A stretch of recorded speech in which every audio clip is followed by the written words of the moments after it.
大家好，我是师叔。前几天我们已经把卤汤调好了，今天我们卤个鸡爪吃。现在把这鸡脚趾给剪一下。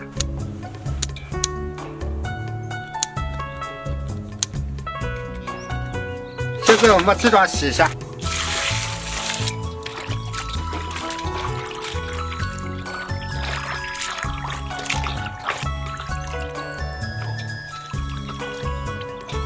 现在给鸡爪焯个水，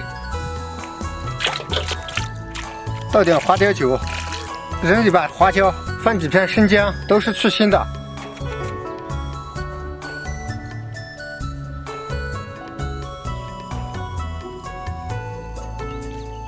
放到冰水里给它冲一下。现在把鸡爪放到我们的老卤汤里。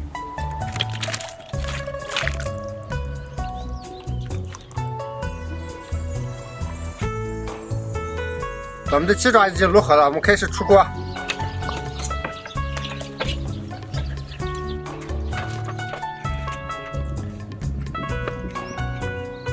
锅里倒下油，把鸡爪炒个麻辣味，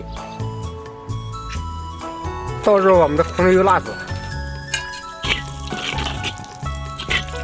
加入花椒面，倒入鸡爪。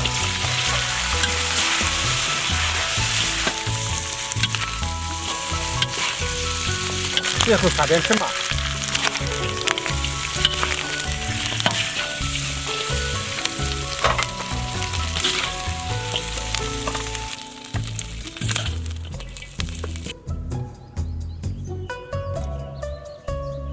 不错，软烂入味，麻辣鲜香。